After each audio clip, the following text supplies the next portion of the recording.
Hi, I'm Dr. Keith Johnson. I don't believe there are any accidents. I've often wondered as I grew up and I studied to try to figure out why, like all of us do. I've come to the conclusion in my studies that there are no accidents, that everything is planned and everything is known. And it's up to us to get in line. I believe that you and I are born with a purpose. You were born for a purpose. Part of the assigned job of your life is to find that purpose. When you open yourself up to the excitement of life, you allow the higher powers that have an interest in your life to guide you to more exciting things. I believe that God has intricately put you together as somebody puts together a quilt. Piece by piece, hand by hand, finger by finger, God put you together. Very carefully, He knew who you were and what you were going to do. And now He wants you to find that purpose and do what He wants you to do.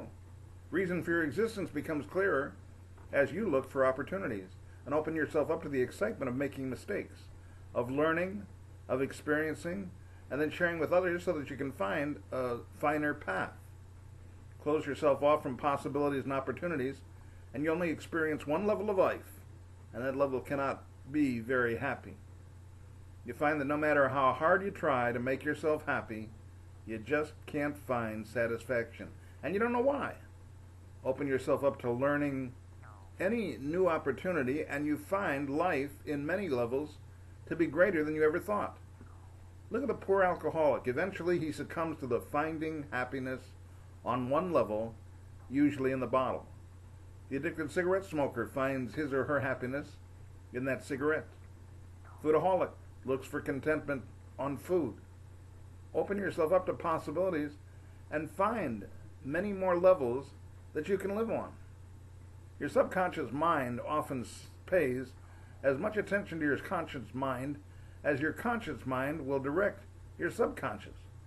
If you start listening to your inner being and return to the instincts with which you were born, you start telling yourself that some things you're doing are good, some of the things you're doing are not so good, and even with just the thinking, you've begun to make some kind of change. You know what it takes to open yourself up to new possibilities and getting rid of the old ones? Simply making decisions, yes and no. Simply stepping out on a limb and doing something. Even right and wrong decisions give you results for change, and they teach you from it.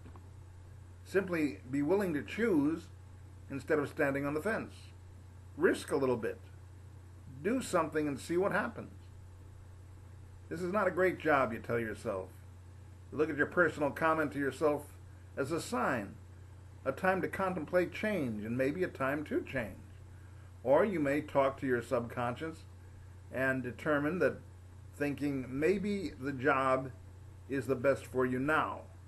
Whatever the outcome, you've begun a new road with an opening for possibilities because you're thinking about decisions. Sometimes the only reason we don't get anywhere is because we don't make the progress of making a decision. Nothing wrong with playing the lottery, but it may be wise to cut down on how much money you spend, or take the part that you save and invest in another idea.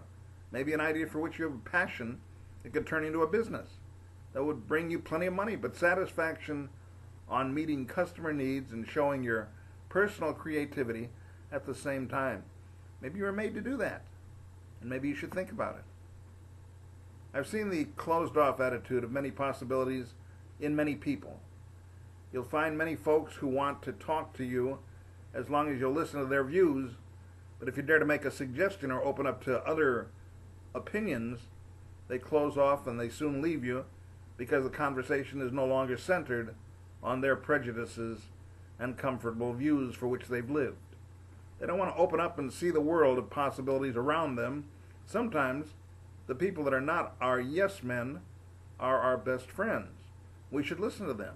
I've met some people who show you before you even try to tell them a joke that the joke will not be funny. They've never heard the joke before, but their ego says that they will not laugh. These people are too serious with life to take time allowed to teach them something. They have an ego that says they know what life is about, You better grow up and stop telling jokes. Well, to these people I say I love jokes. I intend to stay young and immature the rest of my life. Growing up is too hard to do anyway. You have no priority in this life except one. Open up and see the possibilities. Is it possible that you have a sense of humor? Is it possible that the world will revolve no matter where you are, what you're doing? Is it possible that someone would love to hear a kind word from you, or a compliment, or some care or concern of which they can help? What do you really want to achieve in your life? Proof that you're above everyone else in your own little world, and fulfillment in helping other people? Or finding the reason which you and your talent and abilities were placed inside you on this earth? What do you really want to achieve? And then, are you really trying to achieve it? And then if you're not, why not? One may open themselves up to new possibilities, daring to dream, to open up the goals in life that make sense. Doesn't matter where you can achieve them or not. You know why? Because if you can dream it, you can make it happen. I always ask a candidate who's come to career counseling, what are your goals in life? What is the ideal job for you in your mind? And then I ask them not to tell me what they're qualified for, but what they're dreaming about. What steps can we take to get to where we want to go? And I almost always find that they're closer to their dream job than they think. They just need someone outside of themselves to help them get there. Recently I was talking to a very attractive math teacher, and I said to her, I'm surprised that you decided to make math your career. She said, well, it wasn't my idea. My dad was always into math. He was an engineer. So I decided to teach math because my dad told me that I should, and because he decided he knew what I would do best. I always wondered after that conversation, if she'd have taken a little time to decide what she wanted to do best, what would she have really done? Here's a common goal that will bring you into my playing court. How many of us want to make $1 million? You do? Really? I'm surprised. You know what? You can do it. How? I don't know. I'm not sure where. I know I see people on TV every day that have money more than that. I meet business people who have more money than that. Why can't you? But you know what the one thing is that keeps you from making $1 million? You're focused on $1 million, and every morning when you wake up and find you don't have that money, you've awakened as a failure. Love of money is the root of all evil. Believe it or not, there are many people in this world who have more than $1 million who are miserable. Even more unbelievable is there are people who don't even think about it or care about making that amount of money, and they are perfectly content and happy. Change your mind. Believe that you can make $1 million, and then decide how you can fulfill your purpose. Keep your eyes open to possibilities. See where it takes you. When a road opens up, go down it. See what the road less traveled really is. Think you might fail? Well, you might. Haven't you been failing before? So what? You gather great information and daring that you never had before through every new experience, and already this is better than $1 million. Hard to believe, I know. But it's true. Your job is to study and follow up on every opportunity that presents itself, and then to determine if this is the right path for you. You want to be rich? There is a way. You want to get a better job? There is a way. You want to meet that significant other? There is a way. Want to know whether God exists or if he knows who you are? There is a way. You want to straighten out family problems? There is a way. You want to know what purpose in life? There is a way. Anything is possible if you can dream it. It can happen if you can open yourself up to life as an adventure that you can meet your goals, but you've got to know what your goals are first. You have the power within you to change this day from a gloomy, unexciting day to a glorious celebration of your life and possible accomplishment. That's why the Bible says, this is the day that the Lord has made. Let us rejoice and be glad in it. The day is given to you as a present. God has woken you up one more time to allow you to enjoy life.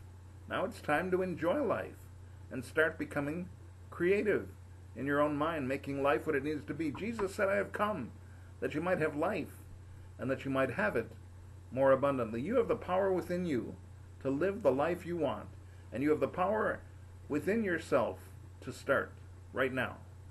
I'm not talking about one possibility that you may find when you open your mind. I'm talking about numerous possibilities that are surrounding you right now that you just haven't taken the time to see. So look around you. Open your eyes and your heart. Take some action. Start with small steps, if you must, but prove to yourself that you have the ability to act, to make possible, to grab what were once those unseen opportunities. Your choice. Remain self-defeating the rest of your life, or become a warrior of victory by taking the sword of your mind and your spirit and cut down those obstacles in front of you. Grab in those opportunities to make you what you want to be and become one, whatever that is, right now.